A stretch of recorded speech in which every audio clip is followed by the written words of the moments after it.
Allah yang tidak tergoncangkan. Kami tahu Engkau Allah yang besar yang bisa kami andalkan, Tuhan. Saat ini kami umat-Mu bersorak-sorai di hadapan-Mu, kami bersuka cita. Tetapi Roh Kudus tahu ada beberapa di jemaat ini kita merasa capek. Di dalam hati kita ada satu pergumulan yang membuat kita capek. Minggu-minggu ini rasanya kami berat untuk berdoa dan memuji Tuhan, karena rasanya pergumulan kami, perjuangan kami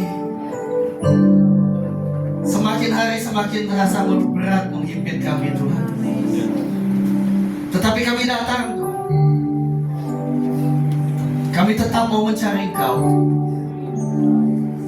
Wajah kami bisa berseri-seri, wajah kami bisa tersenyum, Tuhan. Tapi Engkau yang tahu hati kami. Engkau yang tahu, Tuhan, pergumulan kami. Engkau yang tahu, Tuhan, teriakan kami, Tuhan.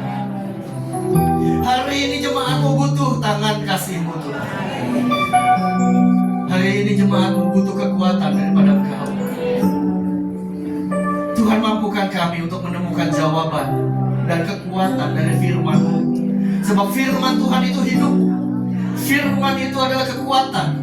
Firman itu adalah kehidupan buat kami, Tuhan. Karena itu kami mau fokus, kami mau serius, Tuhan, menangkap semua firman yang boleh Kau lepaskan hari ini. Karena kami tahu hanya Engkau yang sanggup menolong kami. Karena hanya Engkau saja yang mengerti pribadi kami, yang mengerti apa yang tersembunyi di hati kami. Mari Tuhan, berbicaralah. Kami anak-anak-Mu lapar, haus, dan rindu menangkap kehidupan firman-Mu. Dalam nama Yesus kami sambut dan kami buka hidup kami, hati kami, pikiran kami, jiwa kami, roh kami bagi-Mu. Hanya Engkau yang dimuliakan, hanya Engkau yang ditinggikan. Dalam nama Yesus kami sambut Engkau. Haleluya.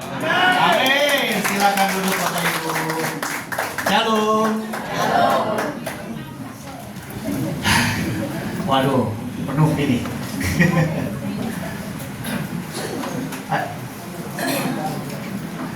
Oke. Boleh ditampilkan.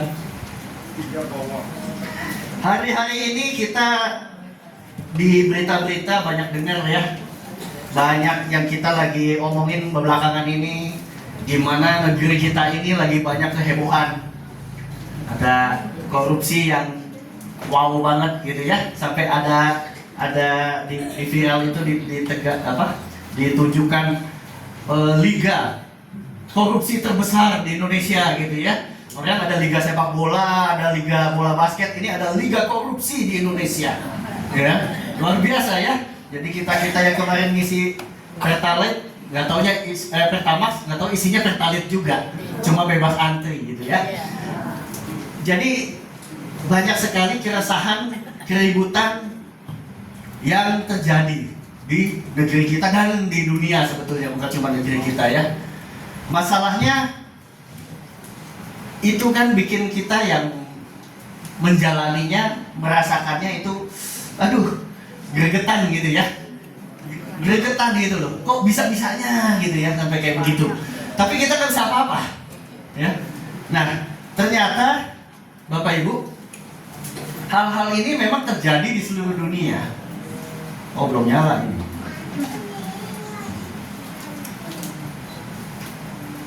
Nah, di seluruh dunia ternyata terjadi kekacauan.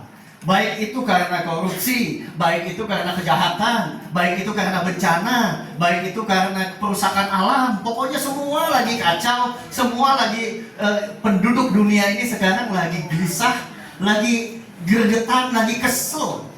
Cuma kita mau ngomel sama siapa? Nah, kita tahu mereka korupsi, kita mau ngomel sama siapa? Kan sama tetangga juga kita ngomelnya kan? Sama teman-teman sendiri. Emang kita bisa ngomel ke sana? Bisa. Iya. Akhirnya kan kita cuma bisa kesel di hati. Nah, masalahnya sekarang adalah kalau kita di gereja kita sering diajarkan bahwa mengeluh itu dosa. Ya kan? Ya. Nggak boleh berkeluh kesah dong. Harus bersyukur. Harus selalu bersyukur. Kenapa? Tuh bangsa Israel di padang gurun, mereka mengeluh, mereka berkeluh kesah, mereka menggerutu sehingga mereka tidak masuk tanah perjanjian. Itu kan yang diajarin di gereja. Yes. Betul? Ya. Tetapi pertanyaannya, kalau kita nggak boleh ngeluh, kalau kita nggak boleh protes, terus gimana dong? Kita simpan sendiri, kita telan sendiri, nikmatin sendiri. Kalau nikmat, masalahnya nggak nikmat bu. Ya. Nah, kadang hati kita bimbang, ada menentukan sikap, tapi nggak ada tempat buat mengadu. Kenapa? Nggak boleh kamu ngeluh, nggak boleh kamu protes. Udah bersyukur aja. Kenyataannya kan nggak segampang itu. Ya. Ya, Bapak Ibu sekarang paling enak sebetulnya kalau kita komunikasi, ngobrol tentang kerjaan enak, ngobrol tentang hobi enak. Tapi yang paling lama kalau kita ngobrol sama teman itu ngobrolin apa? Unek-unek, kesel, masalah. Lagi masalah sama pasangan, lagi masalah sama teman kantor, lagi masalah. Paling enak tuh. Itu ngobrol bisa 1 jam, 2 jam lewat. Iya nggak? Nah, kalau kita nggak boleh curhat seperti itu, kalau kita cuma boleh ngomong yang baik-baik saja, kalau kita cuma boleh bersyukur terus, unek-uneknya gimana? Katanya kalau disimpan sendiri nanti jadi penyakit. Ya. Setuju? Siapa setuju? Oh, ternyata banyak yang setuju sama saya ya. Oke. Nah, bahkan ya, kalau kita pasangan aja di rumah nih, terutama ibu-ibu, wanita itu katanya perlu menuangkan sekian puluh ribu kata-kata per hari. Ya, pernah nggak ngalamin saya nih? Saya sama istri ya. Biasanya pulang duluan, udah di rumah. Saya pulang nih. Saya masuk, buka pintu, set, 1 langkah. Yang tahu nggak yang? Aku mau cerita sini yang. Oh tadi yang itu, nah itu, baru 1 langkah loh itu. Udah ceritanya udah panjang nih.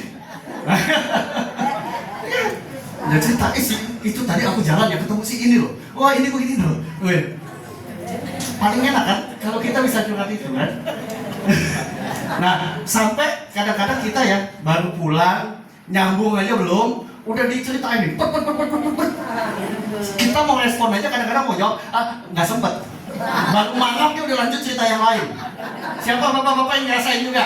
Ada yang seperasaan sama saya? Ada pak ya? Tos pak.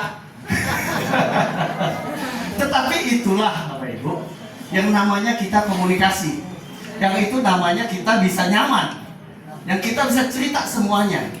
Nah, bukankah Tuhan juga adalah Bapak kita? Ya. Jadi boleh nggak sih ngeluh? Boleh nggak sih protes? Yang benar, kan kayak bangsa Israel loh, nggak masuk tanah perjanjian loh. Protes yang gimana, ngeluh yang gimana, yang boleh, ya. Hari ini kita mau belajar. Karena kita itu sebetulnya harusnya boleh dan harus mengeluh, protes itu sama Tuhan. Kenapa? Kalau dibilang nggak boleh, bukankah Tuhan Maha Tahu? Jadi kita ngomong, kita nggak ngomong, Tuhan juga udah tahu. Jadi apa salahnya kita ngomong?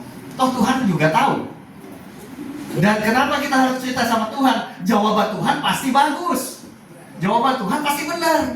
Kenapa Tuhan pasti tahu, pasti benar? Karena Tuhan berkata dialah Alfa dan Omega, yang awal dan yang akhir. Jadi dia tahu besok itu bagaimana, lusa itu bagaimana, tahun depan itu bagaimana. Jadi adalah tempat yang paling tepat, adalah tempat yang paling nyaman. Justru kita itu mengungkapkan unek-unek, mengungkapkan masalah beban kita, ya sama Tuhan. Kan paling enak kita cerita sama orang yang tahu masalah kita, teman baik kita. Kita cerita sama dia, dia tahu masalah kita ceritakan enak, nyambung. Dia bisa kasih masukan, iya sih, tapi lu sabar aja lah. Kan memang orangnya begitu, nanti juga begitu. Lebih nyambung. Apalagi Tuhan. Tuhan tahu apa yang akan terjadi besok. Itulah sebabnya kita, kalau kita mau mengeluh, kita mau curhat, kita mau protes, nggak apa-apa kok, nggak apa-apa. Ya, kenapa nggak apa-apa? Nabi-nabi yang ada di kitab suci kita pun pernah ngalamin masa-masa itu, di mana mereka nggak punya lagi tempat mengadu, mereka nggak punya lagi kekuatan, rasanya beban hidup mereka terlalu berat. Mereka ngadu sama Tuhan, mereka ngeluh sama Tuhan, mereka protes sama Tuhan. Kita tahu Nabi Yunus ya, yang satu-satunya manusia yang pernah nginep 3 malam di perut ikan. Ada yang pernah? Perut sapi pernah? Belum ya? Cuma Yunus yang pernah nginep di perut ikan. Udah masuk perut ikan, akhirnya nurut ke Niniwe. Waktu dia berkata sama Niniwe, kamu akan dihancurkan oleh Tuhan. Ternyata nggak jadi. Karena apa? Karena Niniwe bertobat. Yunus komplain sama Tuhan. Tuh kan? Makanya saya nggak mau ke Niniwe. Saya tahu Tuhan tuh maha kasih. Capek-capek saya kesini bilang mau dihancurin tuh Niniwe, yang kota yang jahat, kota yang bejat. Nggak taunya nggak jadi kan? Protes Yunus. Tapi Tuhan hukum Yunus nggak? Nggak. Ayub di dalam masa susahnya sampai berkata, Tuhan, kalau tahu kayak begini, ngapain aku dilahirin? Mendingan aku gak lahir daripada hidup saya kayak begitu. Begitu beratnya hidup Ayub, kehilangan anak-anak, kehilangan istri, kehilangan hartanya, kehilangan kesehatannya, dijauhi semua orang, dibilang kamu berdosa, kamu itu kena kutuk dan lain-lain. Begitu beratnya hidup Ayub sampai dia bilang, mendingan saya nggak pernah dilahirin Tuhan. Ayub komplain sama Tuhan. Yeremia juga adalah nabi yang meratapi bangsanya. Karena waktu itu bangsa Yehuda dihancurkan, dijajah oleh bangsa Babel. Yeremia meratap. Nabi-nabi juga protes. Nabi-nabi juga komplain, unek-uneknya dikeluarkan sama Tuhan. Hari ini Bapak Ibu, saya percaya kita semua ini pasti punya unek-unek, punya ganjelan yang kadang-kadang sama orang lain pun, sama pasangan pun kita nggak pernah bisa ngomong. Kita simpan sendiri. Terus kalau saya nggak boleh ngeluh sama Tuhan, bagaimana saya mesti buang itu masalah?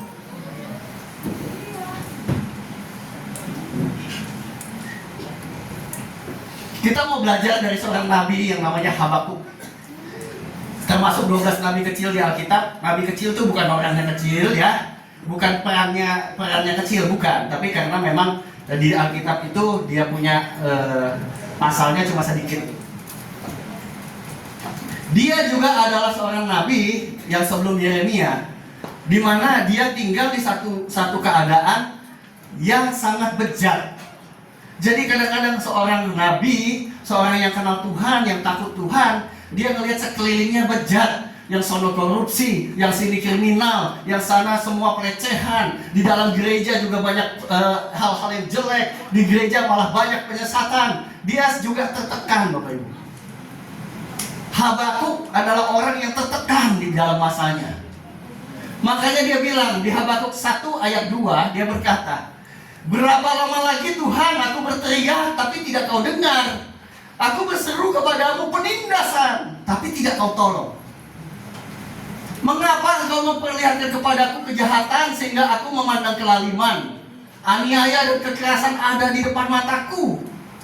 Perbantahan dan pertikaian terjadi. Itulah sebabnya hukum kehilangan kekuatannya dan tidak pernah muncul keadilan. Sebab orang fasik mengepung orang benar. Itulah sebabnya keadilan muncul terbalik. Di zaman ini kejadian nggak Bapak Ibu? Ya. Hukum diputar balik. Yang kuat bisa menindas yang lemah. Semua hukum-hukum dipermainkan. Itu kejadian bahkan di masa Nabi Habakuk. Sekitar 605 tahun sebelum Masehi. Sebelum kelahiran Yesus. Sudah terjadi. Dan itu bikin frustasi. Sama mungkin seperti kita sekarang rasanya frustasi. Kita kerja setengah mati, kita ngumpulin setengah mati dengar berita mereka yang melakukan korupsi. Itu terjadi di dalam kehidupan Nabi Habakuk. Itulah sebabnya dia berteriak sama Tuhan. Tuhan, kenapa? Kenapa kayak begini? Katanya mata Tuhan itu kan suci. Masa Tuhan diam aja lihat kayak begini?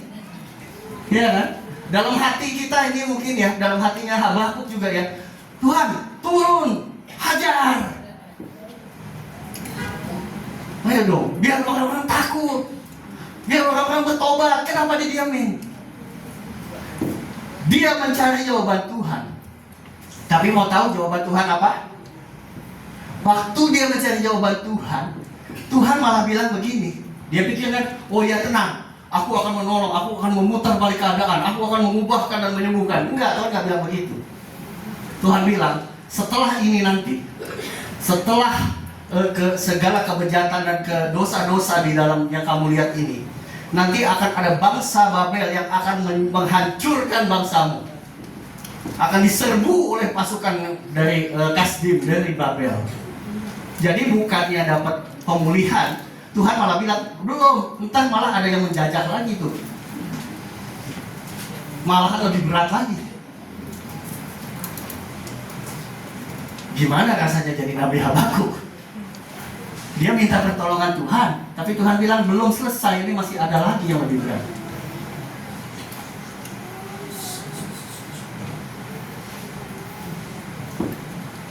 Ini yang kita perlu tahu. Mengeluh seperti apa sih? Protes seperti apa sih? Sebetulnya yang membedakan, yang selalu dikatakan kita nggak boleh mengeluh, kita nggak boleh protes seperti bangsa Israel. Ya kan? Dibandingkan dengan apa yang dilakukan para nabi, bedanya apa? Kenapa yang ini boleh, yang satu nggak boleh? Para nabi mengeluh, mereka protes kepada Tuhan karena mereka berusaha memahami maunya Tuhan nih apa. Kenapa keadaan kayak begini? Tetapi bangsa Israel terbalik, mereka protes karena maunya Tuhan. Lihat dong nih, saya lapar, saya capek jalan jauh, saya ini lewatin padang gurun. Lihat dong nih, masa dikasih roti doang, bosan amat. Daging dong, daging. Bangsa Israel mengeluh bukan karena ingin memahami Tuhan, tapi mereka maunya, Tuhan, saya udah dipanggil keluar dari Mesir, baik-baik keluar dari padang gurun, mana? Ayo dong, kasih daging. Kasih yang enak-enak. Di Mesir dulu saya enak kok. Mereka lebih memikirkan apa yang nyaman, apa yang enak buat mereka, yang harus Tuhan kerjakan buat mereka. Para nabi mengeluh, bergumul, karena mereka berusaha mendapatkan jawaban Tuhan. Mereka menunggu jawaban Tuhan. Apa sih yang harus terjadi? Apa yang harus mereka kerjakan? Apa sih yang akan dihadapi lagi nanti? Mereka menunggu Tuhan, mengeluh bersama Tuhan, karena mereka mau tahu dapat petunjuk Tuhan. Tetapi bangsa Israel, begitu mereka mengeluh, mereka menuntut untuk Tuhan segera jawab mereka. Kalau nggak dikasih daging, ngambek. Begitu nggak kebagian air sedikit, ngambek. Begitu ditinggal oleh Musa, mereka langsung cari-cari pemimpin lain. Banyak ketidakpuasan yang selalu intinya adalah buat saya, buat saya, buat saya. Para nabi, waktu mereka bergumul, mereka percaya rencana Tuhan pasti baik. Tetapi bangsa Israel mempertanyakan, mana ini? Udah jalan sekian lama, gak nyampe-nyampe. Makanan itu melulu. Musa ini kemana lagi? Inilah bedanya keluhan para nabi dengan bangsa Israel. Para nabi, waktu mereka mencoba mencari jawaban Tuhan, waktu Tuhan menyatakan rencananya, seperti Habakuk, waktu dia berdoa dan meminta jawaban Tuhan, itu jawaban Tuhan malah bahwa bangsanya akan dijajah oleh bangsa lain yang lebih besar, yang lebih kuat. Dia taat dan dia berserah. Tetapi kalau bangsa Israel mendapat jawaban yang gak sesuai sama yang dia mau, dia cari cara sendiri. Mereka cari jalannya sendiri. Sehingga mereka bikin Tuhan yang baru. Sapi emas. Sapinya jadi Tuhan. Nah, ini yang terjadi. Sehingga hasilnya, waktu kita mengeluh, waktu kita protes sama Tuhan di dalam pergumulan untuk mengenal Tuhan, untuk tahu jawaban Tuhan, kita akan menemukan buah yang namanya iman, sukacita, kekuatan, dan akhirnya kemenangan. Tetapi kalau kita seperti bangsa Israel yang mengeluh karena selalu buat saya mana Tuhan, mana. Yang kita akan dapat, kita akan mudah goyah, kita akan kecewa, kita akan sesat, dan akhirnya hancur. Jadi teman-teman, Bapak Ibu semua, ngeluh itu boleh, protes itu boleh. Tetapi karena kita pengen tahu rencana Tuhan, karena kita pengen tahu, kita pengen kenal Tuhannya, kita pengen tahu jawaban Tuhan, apa yang harus kita kerjakan. Kita mencari petunjuk Tuhan untuk apa yang harus kita lakukan, bukan untuk memuaskan apa yang kita mau. Bukan untuk memuaskan apa yang kita ingin. Tuhan jadi kayaknya harus memenuhi yang kita mau. Terus gimana caranya? Habakuk 2 ayat 1. Waktu Habakuk melihat keadaan yang begitu menekan dia, Habakuk berkata, aku mau berdiri di tempat pengintaianku dan berdiri tegak di menara. Aku mau meninjau dan menantikan apa yang difirmankannya kepadaku dan apa yang akan dijawabnya atas pengaduanku. Pada waktu kita sedang bergumul di dalam tekanan seperti Nabi Habakuk, maka yang dia lakukan adalah dia mencari tempat di menara doanya. Dia mencari tempat khusus di mana dia mau menantikan firman Tuhan. Dia gak cari ke kiri ke kanan, gosip kiri kanan, ngerasani masalah kiri kanan. Enggak, apalagi posting-posting medsos yang bikin hoax-hoax. Dia akan mencari tempat di mana dia bisa membangun menara doa untuk menantikan apa yang difirmankan Tuhan dan apa jawaban Tuhan. Dia siapkan satu tempat khusus, satu waktu yang khusus untuk dia bawa semua unek-uneknya ini, untuk dia bawa semua bebannya ini kepada Tuhan. Dia ingin tahu jawaban Tuhan. Dia ingin tahu arahan Tuhan. Karena itu satu-satunya yang dia andalkan.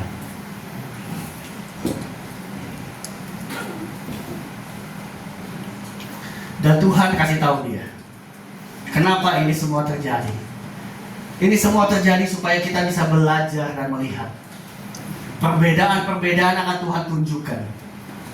Orang-orang yang datang mengeluh sama Tuhan, bukan karena keinginan dia sendiri, bukan karena memuaskan dirinya sendiri, tapi karena dia rindu. Tuhan, sebenarnya apa sih yang akan terjadi? Apa bagian saya untuk saya lakukan sama Tuhan? Tuhan kasih tahu kepada Habakuk, sebab bumi akan penuh dengan pengetahuan tentang kemuliaan Tuhan, seperti air yang akan menutupi dasar laut. Makin banyak tekanan, makin banyak masalah, makin banyak kejadian yang menakutkan, semakin orang bisa melihat betapa mereka perlu Tuhan. Tuhan berharap supaya orang-orang berbalik sama dia, bukan malah menjauh, bukan malah mencari Tuhan yang lain. Tetapi itu tidak langsung jadi. Tuhan katakan sama Habakuk, ini saya kasih penglihatan, tetapi waktunya itu bukan sekarang. Masih ada yang akan terjadi, tetapi kamu gak usah khawatir, sebab itu pasti akan datang, pasti akan terjadi. Habakuk 2 ayat 3, penglihatan itu masih menanti saatnya, tapi ia segera menuju kesudahan dan tidak menipu, tidak berlambat-lambat. Tunggu aja, karena itu pasti datang. Jadi berapa banyak Bapak Ibu yang udah pernah didoakan di sini, yang udah pernah dapat nubuatan di sini, yang udah pernah dapat janji Tuhan di sini? Berapa banyak yang masih bertahan menunggu? Berapa banyak yang masih pegang janji itu, yang membuat kita masih kuat menghadapi masalah kita, Yang membuat kita sampai hari ini masih kuat, masih bersuka cita, masih bersyukur, walaupun masalah hidup kita masih menekan. Menanti-nantikan, karena itu sungguh-sungguh akan datang. Karena apa yang Tuhan firmankan tidak pernah gagal. Yes. Yang Tuhan janjikan tidak pernah gagal. Amen. Tetapi apakah kamu bersungguh-sungguh menunggu? Bersabar, menanti. Tuhan punya rencana lebih besar.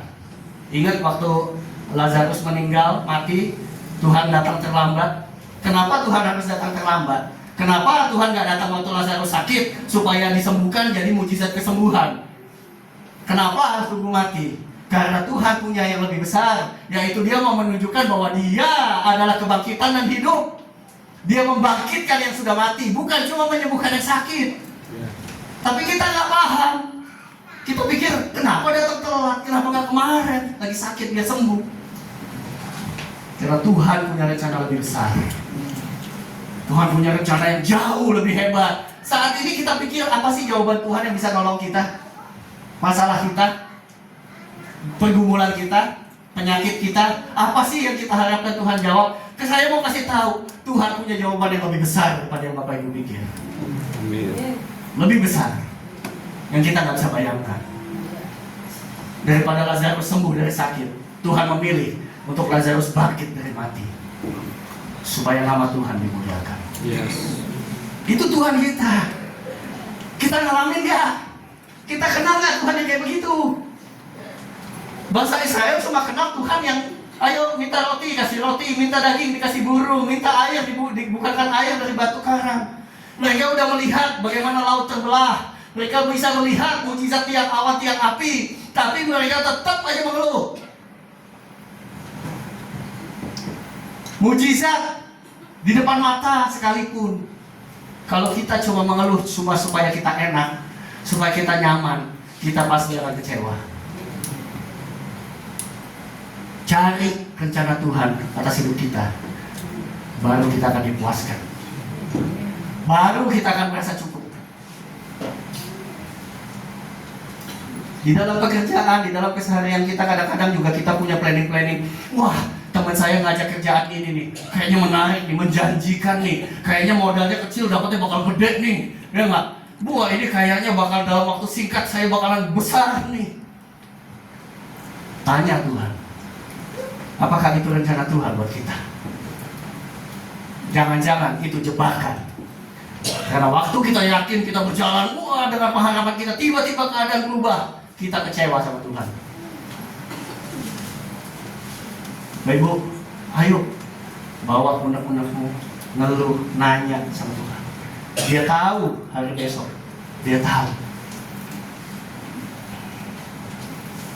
Dan Tuhan mengingatkan untuk kita bertahan, untuk kita mengejar Tuhan, untuk kita terus setia sama Tuhan. Di dalam Habakuk 2 ayat 18 dan di ayat-ayat sebelumnya, Tuhan mengungkapkan kejahatan-kejahatan manusia. Kenapa dia sampai harus mengirim bangsa Babel menghancurkan Yehuda? Karena bangsa Yehuda ini sudah sangat bejat, sangat bebal, banyak melakukan kejahatan, banyak melakukan hal yang jahat di mata Tuhan. Bahkan mereka menyembah berhala. Mereka seperti bangsa Israel.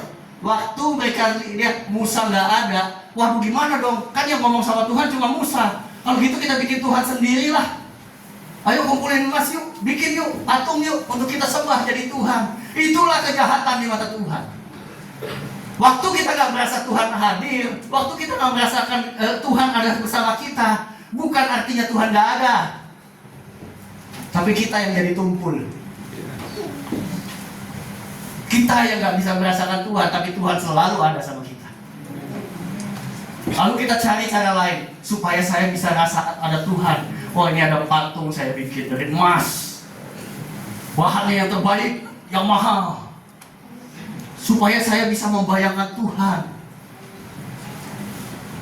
Dan itulah kejahatan di mata Tuhan. Tuhan di situ dikatakan, celakalah orang yang berkata kepada sepotong kayu terjagalah, dan kepada sebuah batu bisu bangunlah. Masakan dia bisa mengajar? Memang dia dibersalurkan emas dan perak, tapi nggak ada roh sama sekali di dalamnya. Tapi kalian nyembah-nyembah itu, Kadang-kadang bilang, ada kok. Wih, ada patung di sana ya. Waktu kita sembahyang sama dia, bisa goyang. Wih, dia bisa kasih jawaban. Tetapi saya katakan itu bukan Tuhan. Sebab di mana ada tempat di mana kita menyembah, di mana tempat yang dipuja-puja, ada roh-roh yang akan datang karena dia suka mau disembah. Tapi itu bukan roh Tuhan. Dan kamu akan masuk dalam kesesatan. Kamu tidak lagi melihat Tuhan yang hidup. Kamu mencari pertolongan dari Tuhan-Tuhan lain yang bersembunyi di dalam patung-patung buatan manusia. Dan maaf, berkat cuma datang dari Tuhan. Tapi Tuhan ada di dalam bait-Nya yang kudus. Berdiam dirilah di hadapannya segenap bumi. Cuma Tuhan yang ada di dalam bait-Nya yang kudus. Zaman dulu, nabi-nabi menyampaikan tentang Tuhan. Roh Kudus datang membawa pesan. Tapi sekarang, di mana bait kudusnya Tuhan? Di mana bait kudusnya Tuhan? Tuhan berkata, Tuhan bersemayam di dalam hidup kita. Dalam hati yang mencintai Tuhan, dalam hati yang percaya kepada Tuhan, dalam hati yang selalu mengandalkan Tuhan, disitulah baitnya yang kudus. Disitulah Tuhan ada. Jadi Tuhan ada di dalam kita yang selalu percaya mengandalkan Dia, selalu membawa Dia di dalam segala hal dalam kehidupan kita. Tuhan ada bersama kita. Kita rasakan atau kita nggak rasakan sekalipun. Kita merasa lagi doa itu kok kosong, kayaknya Tuhan nggak ada. Tuhan ada. Ada. Dia mendengar. Dia bahkan menghitung tetes air mata kita. Dia hitung rambut kita yang jatuh. Ada. Bapak Ibu, jangan menyerah. Tuhan ada sama kita. Capek rasanya, Pak. Masalah nggak selesai, Pak. Saya makin dikejar-kejar, Pak. Gak sanggup, Pak, rasanya. Saya tahu. Dan kami mungkin gak bisa tolong apa-apa. Tapi seperti Habakuk, datanglah kepada Tuhan. Cari Dia. Sebab Dia yang punya jawaban buat kita. Jangan mencari pertolongan dari tempat lain. Banyak orang yang merasa masalah saya udah terlalu urgent, Pak. Udah terlalu kritis. Saya nggak tahu nih. Kalau memang hamba Tuhan nggak bisa tolong, nabi-nabi nggak bisa tolong, ya cobalah saya cari dukun, siapa tahu Tuhan yang bisa tolong. Sama seperti bangsa Israel. Kalau Musa nggak ada, Tuhan jangan-jangan ikutnya sama Musa, sama kita nggak ada Tuhan. Mendingan kita bikin Tuhan sendiri. Dan tahu ya kisahnya, Tuhan menghukum mereka karena mereka menajiskan bangsa itu.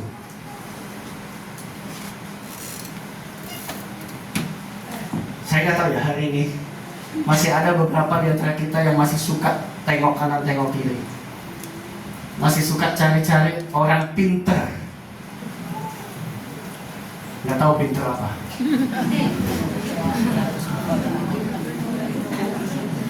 Masih ada di tempat ini yang cari alternatif lain. Kalau Tuhan lama jawabnya. Saya mau kasih tahu, hari ini Tuhan ingatkan, cuma Dia Tuhan yang hidup. Segera bertobat, segera tinggalkan. Minta ampun sama Tuhan. Sebab itu kejahatan di mata Tuhan. Kita sedang menyelingkuhi Tuhan. Bertobat.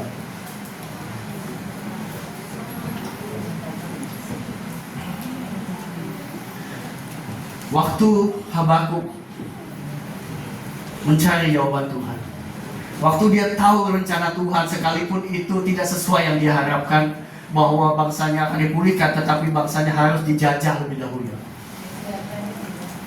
Tapi Tuhan juga bilang, penjajah itu pun gak akan luput dari hukuman Tuhan nantinya. Tuhan akan atur semuanya menurut hikmatnya. Maka Habakuk, orang yang datang dan kepada Tuhan dengan segala keluh kesahnya, di ayat ketiga, di pasal ketiga, ayatnya yang ke-17 dan 18, Habakuk bisa berkata begini, walaupun pohon ara tidak berbunga, pokok anggur tidak berbuah, walaupun hasil pohon zaitun menyedihkan, ladang gandum mengecewakan, walaupun domba mati semuanya, kandang lembu kosong belaka, tetapi aku akan bersuka cita dan bergembira selalu, karena Engkau Tuhan Allah yang menyelamatkan kami. Waktu kita datang kepada Tuhan, jawaban Tuhan tiba. Apapun keadaannya, walaupun di depan mata semua masih belum berubah, bahkan makin jelek, tetapi Habakuk bisa berkata, aku akan bergembira, aku akan bersuka cita, sebab Engkau Tuhan Allah yang akan menyelamatkan kita. Bahkan Tuhan itu kadang-kadang kita tuh lupa bersyukur. Kenapa? Kita rasa Tuhan itu kadang-kadang gak hadir di hidup kita. Kenapa? Terlalu biasa. Ingat gak? Tuhan itu konsisten. Kita bikin dosa atau kita gak bikin dosa, kita baik atau kita jahat, waktu bangun pagi sama-sama lihat mataharinya, atau yang jahat lihatnya mataharinya abu-abu gitu. Sama kan? Tiap hari kita bangun, kita dapat matahari yang sama. Tiap hari kita bangun, kita masih bisa ngulet, masih bisa tarik. Karena terlalu biasa, kita lupa bersyukur. Kita lupa mengingat bahwa Tuhan itu setia. Terlalu biasa, kita dapat kebaikan Tuhan setiap hari. Masih bisa jalan, masih bisa ke tempat ini, masih bisa bersuka cita. Lupa. Itu pun karena kebaikan Tuhan. Itu pun karena Tuhan setia. Bersyukur nggak? Kita lupa kadang-kadang, karena itu udah tiap hari. Sehingga lebih banyak masalah yang jadi beban yang dipikirin kita. Lalu kita tanya, Tuhan mana? Tuhan bilang, nih, lu tarik napas. Nah, itu ada Tuhan. Sesimpel itu, sesederhana itu kita menyadari bahwa Tuhan gak pernah ninggalin kita. Kalau Tuhan ninggalin kita, waktu kita mau tarik, stop. Selesai. Dead ya bro. Masuk deh ke hotel 2x1.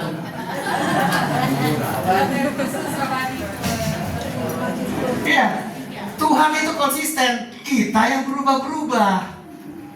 Kita lupa setiap tarik nafas itu aja Tuhan selalu ada sama kita. Kenapa? Saya udah pernah ngajarin di sini. Ya, weh. Iya, weh. Masih ingat nama Yahweh? Nama Yahweh adalah tarikan nafas kita. Waktu kita bernafas, itulah dimulainya Tuhan dalam hidup kita. Waktu kita lahir, tarik nafas, Tuhan sudah ada bersama dengan kita. Iya, weh. Iya, weh.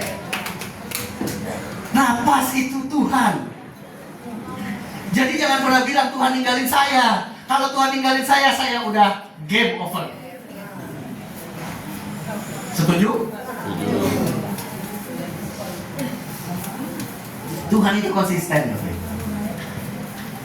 Dan inilah kabar baiknya. Tuhan adalah Tuhan yang ngerti kita.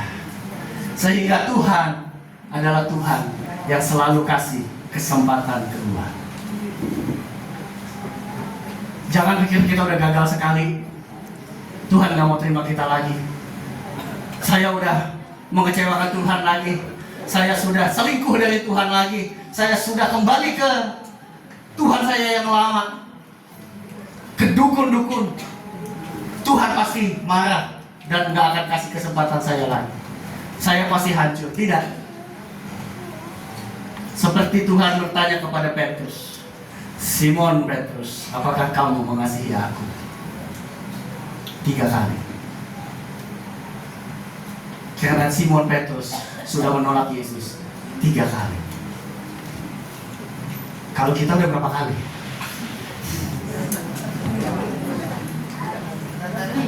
Sampai pinjam tangan sebelah, sampai pinjam tangan buku, tangannya hitung sekalian bu. Udah berapa kali kita menolak Tuhan?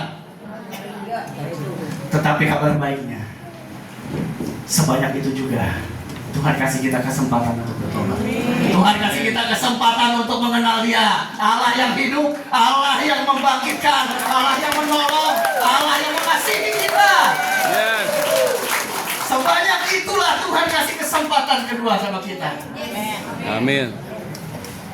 Jangan tolak Dia. Jangan tolak lagi Tuhan. Bukan soal apakah kita rasa Dia ada atau enggak, tapi apakah kita percaya bahwa hidup kita sampai hari ini ada karena kebaikan Dia. Mengeluhlah, proteslah, silahkan. Tapi bukan untuk kepuasan kita, tapi supaya kita tahu apa kehendak Tuhan dalam hidup kita. Supaya kita tahu kemana kita harus berjalan. Supaya kita hidup sesuai, prioritas kita benar. Bukan cuma, oh pokoknya saya ngumpulin duit. Tapi suatu waktu duit itu malah jadi malapetaka buat hidup kita. Tanya Tuhan di mana kita harus ada. Tanya Tuhan apa yang harus kita kerjakan. Kita dicukupkan, Bapak Ibu. Dicukupkan. Gak usah takut.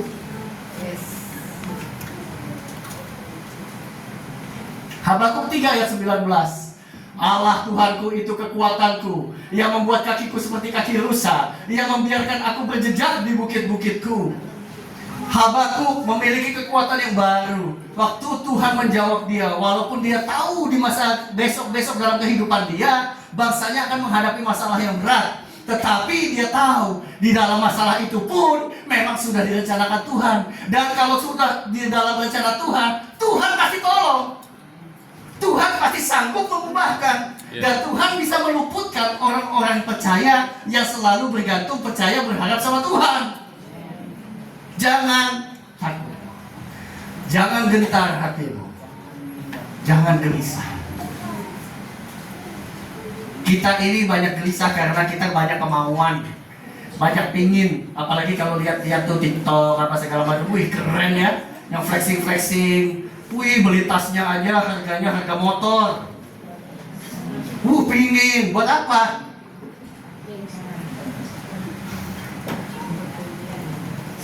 Bapak Ibu, keinginan kita kadang-kadang membuat kita merasa jauh dari Tuhan. Kenali Tuhan. Komunikasi dalam kerinduan untuk mengenal Tuhan akan membawa berkat. Komunikasi dalam keegoisan akan membawa perpecahan. Bahkan di dalam kehidupan kita pun, dalam hidup pasangan sekalipun, nggak bisa kan cuma muasin kita doang. Kita udah diajarin, banyak pendeta ngajarin bagaimana hidup rumah tangga, yaitu bagaimana kita bisa memberi kepada pasangan. Bagaimana kita sama-sama ingin punya kerinduan jalan serupa dengan Yesus sehingga kita bisa semakin dekat satu sama lain. Yes. Kalau kita selalu memikirkan apa yang buat kita, tidak akan pernah selesai.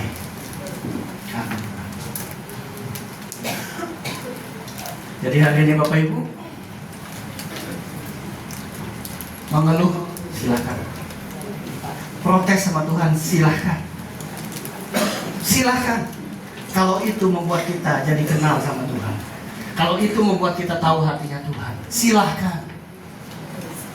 Tapi jangan protes, ngeluh cuma untuk menuntut Tuhan memenuhi kepuasan kita, karena itu jadi kejahatan buat Tuhan.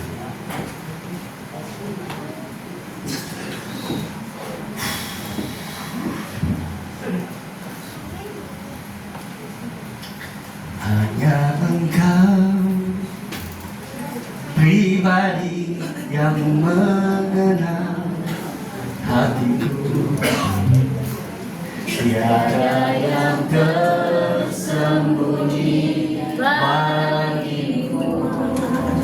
Seluruh isi hatiku Kau tahu, dan bawaku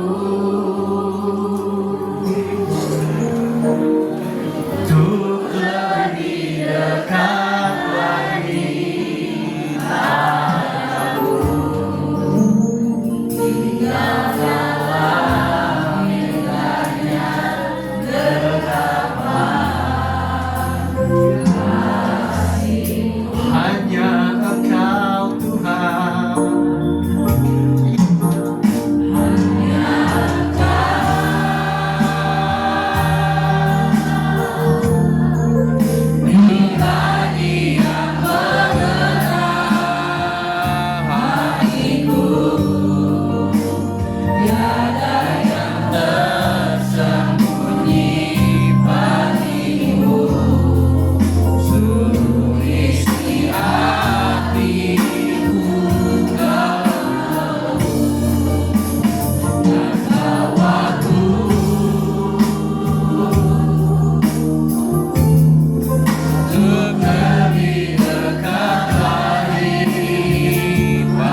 isi hati kita. Kalau cuma Tuhan yang tahu akan masa depan. Bapak Ibu, kenapa kita nggak mau jujur sama Dia? Jujur, Tuhan, aku kok nggak ngerasain Tuhan ya belakangan ini. Apakah hatiku lagi nggak bener ya Tuhan ya? Tuhan, rasanya kok aku nggak merasa damai belakangan ini. Apa aku salah pilih ya Tuhan ya? Tuhan, kenapa sih pasanganku salah ngerti mulu? Aku ngomong A, dia pikir B. Aku ngomong C, dia malah marah. Tuhan, kenapa sih begini? Tuhan, kenapa aku doa buat dia biar sembuh? Kok sakitnya tambah parah sih Tuhan? Rencana Tuhan apa? Bapak Ibu, doa kadang-kadang membosankan karena kita terlalu kaku sama Tuhan. Yeah. Karena kita menganggap Tuhan orang asing, orang yang gak tahu apa-apa. Kita sembunyiin hidup kita di depan Tuhan. Doa jadi membosankan karena kita gak menyadari bahwa yang paling tahu hidup kita itu cuma Tuhan. Yang paling tahu kita butuh itu cuma Tuhan, bahkan lebih dari yang kita tahu. Kalau hari ini doa kita rasanya gak nyaman, kalau hari ini doa kita rasanya kok bosan banget, 1 menit, 2 menit doa, gua udah gak tahu mau ngomong apa. Curhat sama Tuhan, cerita sama Tuhan, ngadu sama Tuhan. Dia ada buat mendengar kita, Dia ada untuk menuntun kita, Dia ada buat nolong kita. Dia bukan orang asing, Dia bukan orang yang jauh. Dia ada di dalam hidup kita, Dia ada di hati kita. Dia pribadi yang paling tahu kita. Kenapa sih susah banget doa sama Tuhan?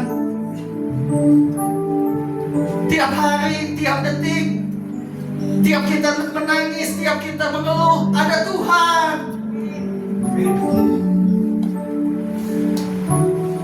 Hari ini Bapak Ibu, maukah kamu meyakini Tuhan itu yang paling dekat sama kamu? Tuhan tidak akan salah menilai kamu. Tuhan tidak akan salah sangka dengan apa yang kamu katakan. Orang lain mungkin salah sangka, salah tangkap maksud hati kita, tapi Tuhan tidak akan pernah salah. Dia paling tahu, Dia paling mengenal. Kalau hari-hari ini doa kita berat, kalau hari-hari ini doa kita kosong, kayaknya nggak ada bobotnya sama sekali doa kita. Yuk hari ini dengarkan Tuhan bicara. Tuhan sedang berbicara kepada beberapa Bapak Ibu saat ini. Dengarkan Tuhan. Dengarkan Tuhan. Aku tahu yang tersembunyi di hatimu. Aku tahu kau merasa bahwa orang-orang gak pernah mengerti kau. Aku tahu bahwa kadang-kadang kau merasa begitu sendirian.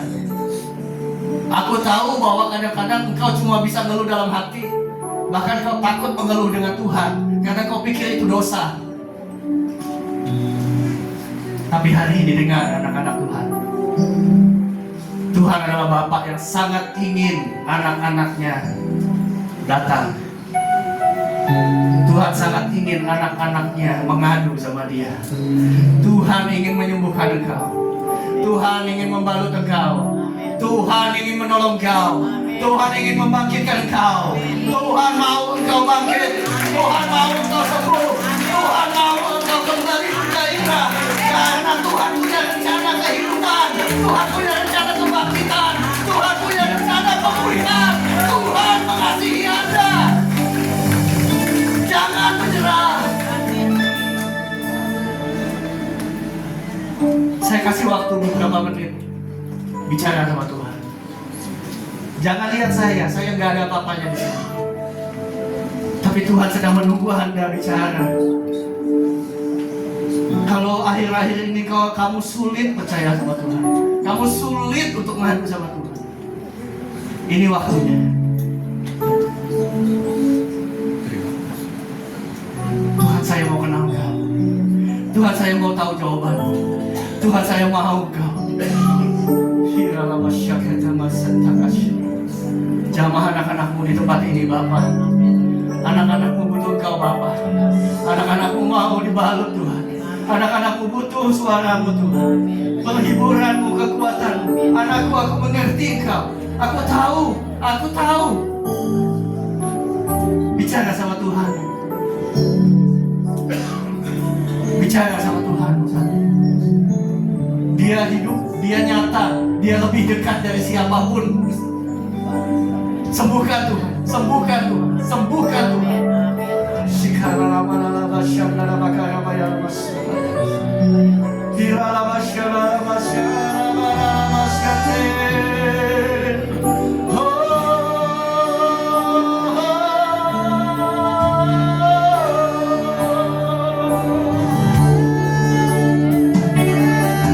Tuhan menyembuhkan, Tuhan memulihkan, Tuhan membangkitkan engkau. Mari anak-anakku, jangan putus asa, jangan putus harapanmu, jangan putus harapanmu. Aku ada, aku mengasihimu.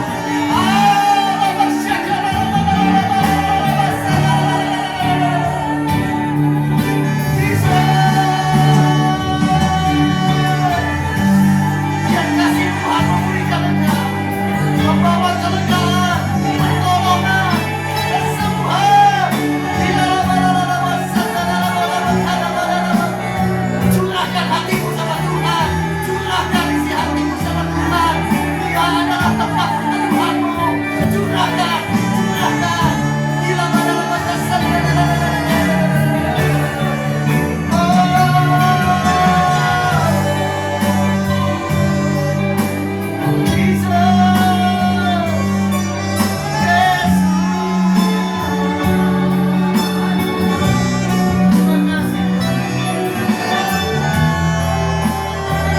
Terima kasih.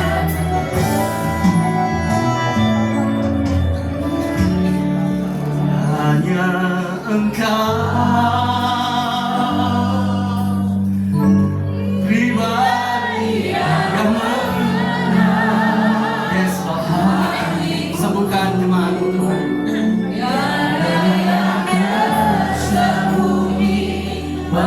Pulihkan jemaatmu, Tuhan.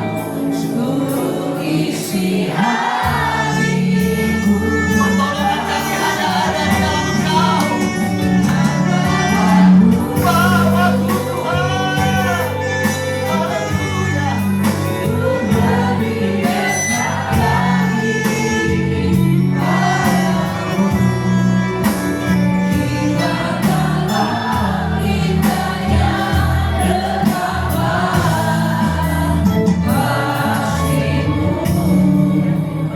Mari jemaat Tuhan. Hanya Engkau. Katakan itu kepada Tuhan. Saat ini Dia mendengar engkau.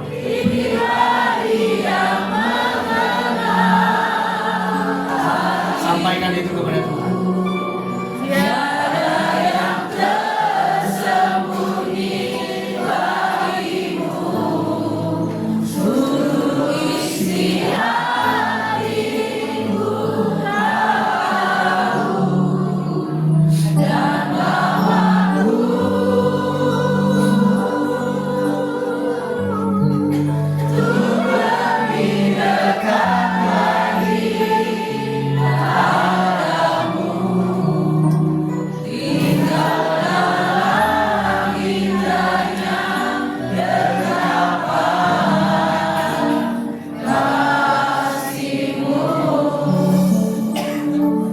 Nikmati saja kebaikan Tuhan. Engkau boleh laki-laki yang gagah perkasa, tetapi segagah-gagahnya engkau perlu pertolongan dan kasih Tuhan.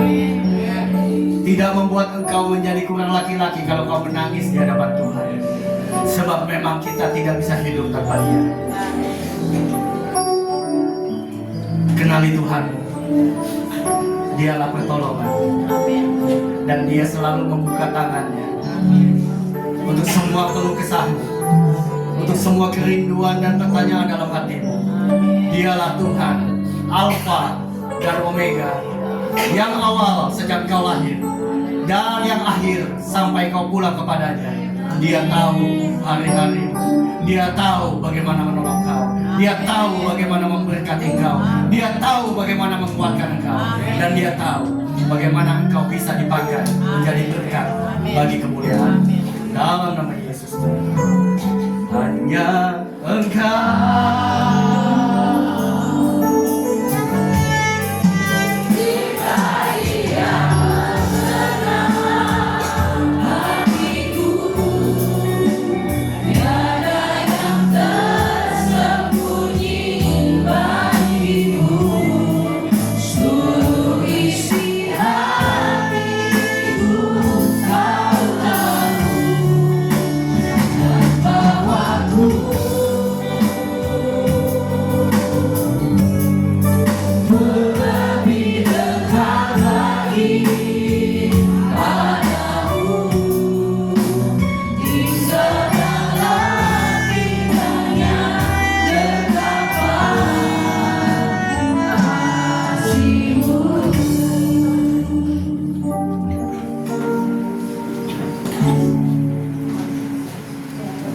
Saya undang untuk yang mau didoakan karena sakit, boleh maju ke depan.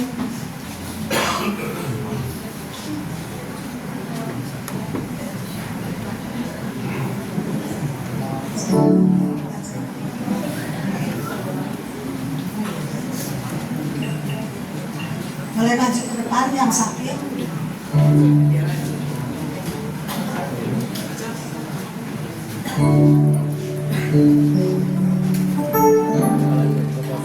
Iya, jalan dekat.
Mari Bapak Ibu, kita akan mengadakan persembahan. Mari kita berdoa sebelum memberikan persembahan. Bapak, terima kasih. Terima kasih untuk firman-Mu. Hamba-Mu selesai berbicara, tetapi firman-Mu boleh terus hidup dalam setiap kami, Tuhan. Boleh kami setiap jalan ini menjadi pelita dalam jalan kami, Tuhan. Agar kami tidak kehilangan arah. Terima kasih ya Bapa, kiranya Roh Kudus terus menjamah kami, berkarya dalam hidup kami. Dan sebentar kami ingin mempersembahkan yang terbaik hanya untuk Engkau saja, Tuhan. Kami memberikan sesuai kapasitas kami masing-masing. Terima kasih ya Bapa, kiranya persembahan boleh senantiasa menyenangkan hati-Mu. Di dalam nama Tuhan Yesus kami telah berdoa dan mengucap syukur. Haleluya, amin. Selamat memberikan persembahan. Yesus.